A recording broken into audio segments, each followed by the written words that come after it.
Toprak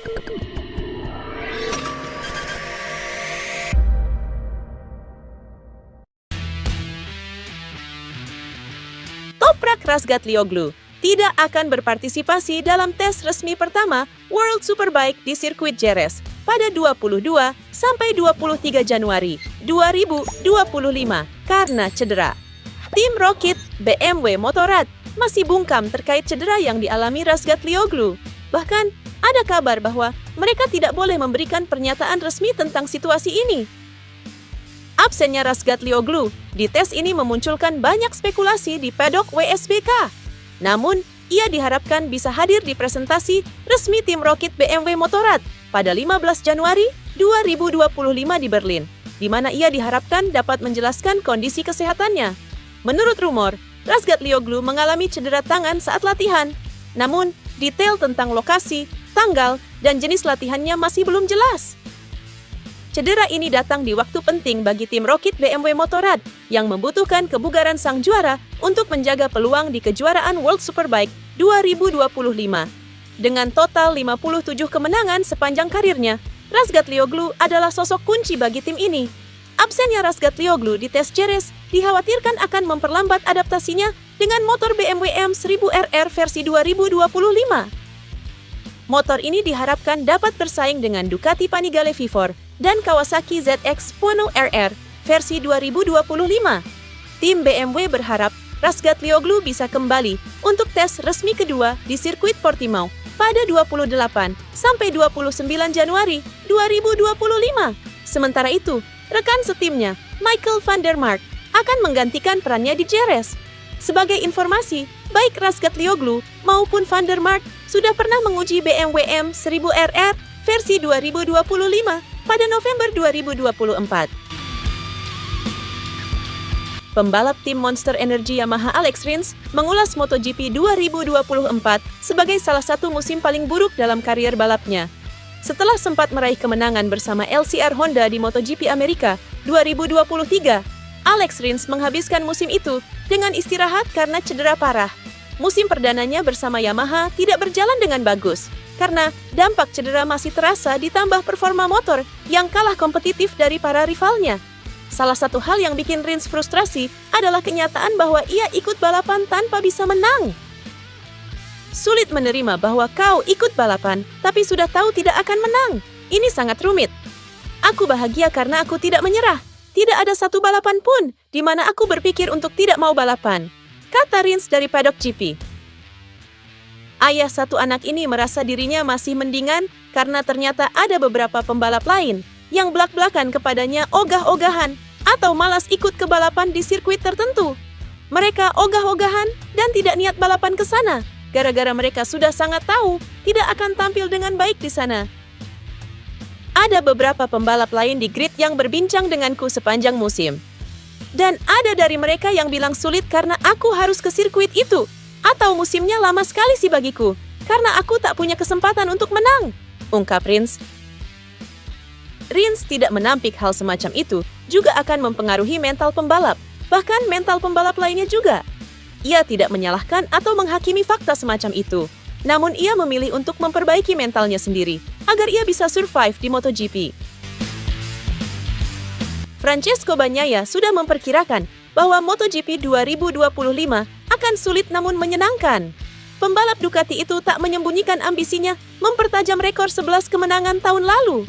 Ajang Las 100 km dei Campioni di Ranch Valentino Rossi adalah kesempatan pertama untuk mendapatkan kesan dari nama-nama besar kelas utama. Sebagai contoh, runner-up MotoGP 2024, Francesco Bagnaia menyempatkan diri untuk wawancara singkat dengan mikrofon Sky Sports. Setelah kehilangan untuk merebut mahkota ketiga MotoGP, rider Ducati itu perlu beristirahat, tetapi dia meyakinkan bahwa liburannya berjalan sangat baik, juga karena dia masih punya bulan madu yang tertunda dengan Domizia. Musim dingin saya seperti dongeng. Bulan madu itu jauh lebih indah dari yang saya harapkan. Benar-benar musim dingin yang membuat kami rileks dan kembali dengan kondisi yang siap, tuturnya. Namun, Bagnaia mengaku bahwa dirinya masih memikirkan kesalahannya di MotoGP musim lalu saat ia berbulan madu, terutama kesalahan pada saat sprint race. Hal yang harus Anda hilangkan pada tahun 2025 adalah kesalahan, terutama saat sprint race. Saya tahu diri saya sendiri, hal baiknya adalah saya banyak menganalisis diri sendiri. Meskipun saya sedang berbulan madu, saya banyak memikirkan momen-momen tertentu di musim ini, ujarnya. Legenda hidup MotoGP yang telah mengoleksi 9 gelar juara dunia, Valentino Rossi menegaskan jika Francesco Bagnaia akan menebus kesalahannya di MotoGP 2025. Hal tersebut disampaikan Rossi setelah naik podium kedua pada balapan La 100 km dei Campioni. Rossi menegaskan bahwa tim resmi Ducati masih menjadi unggulan kuat dalam perebutan gelar tahun ini. Di tim resmi Ducati, mereka difavoritkan untuk meraih gelar. Pecco sangat bersemangat karena dia ingin menebus kekalahan tahun lalu. Jadi, semoga saja dia bisa memberikan 5% tambahan dari usahanya, pungkas Rossi. Oh iya, dalam ajang La 100 km dei Campioni, pasangan Diogo Moreira, pembalap Moto2 asal Brasil, dan Thomas Chairin, spesialis supermotard asal Prancis, berhasil merebut gelar juara. Mereka tampil impresif dan mengungguli para pesaing, termasuk tuan rumah Valentino Rossi dan adiknya Luca Marini.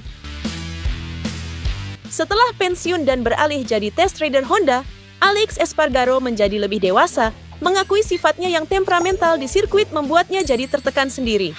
Sudah beberapa kali tertangkap kamera, memperlihatkan momen kemarahan Espargaro kepada pembalap lain. Hal paling terkenal beberapa musim terakhir adalah insiden ketika dia memukul murid Valentino Rossi, Franco Morbidelli, pada sesi latihan bebas MotoGP Qatar 2023. Kini, seolah merefleksikan diri setelah pensiun, Espargaro menyadari betapa temperamentalnya dia di dalam sirkuit. Dia menyesal telah menunjukkan sikap seperti itu, hingga banyak sangkaan yang menduganya juga punya sikap temperamen di rumah. Padahal, kenyataannya, menurut Espargaro, dia bukanlah sosok pemarah dan kasar. Dalam film dokumenter DAZN Espargaro, dia menjelaskan bahwa dibanding dengan adiknya, Paul, dia yang lebih bersemangat dan meluapkan semua totalitasnya ketika sudah dalam mode bekerja, sehingga ketika ada yang tak beres, ada perasaan menderu di dalam benaknya. Saya yang paling bersemangat, sehingga saya agak kesulitan mengatur momen-momen ketegangan tertentu. Ini salah saya. Saya meninggalkan kesan yang mungkin tidak seharusnya saya tunjukkan seperti itu, ujarnya. Selain dengan sesama pembalap, sikap keras Espargaro juga pernah menimbulkan konflik internal di Aprilia. Dia pernah bersitegang dengan manajer tim Aprilia saat itu, Paolo Benera. Dari situ, Espargaro benar-benar menyesal telah membiarkan dirinya diliputi amarah. Saya selalu membiarkan orang-orang terdekat saya atau yang paling dekat dengan saya lolos dari ledakan emosi saya. Perilaku ini membuat saya melakukan kesalahan. Meskipun saya terus-menerus mengkritik tim saya tidak pernah menghindari menyalahkan diri sendiri, katanya.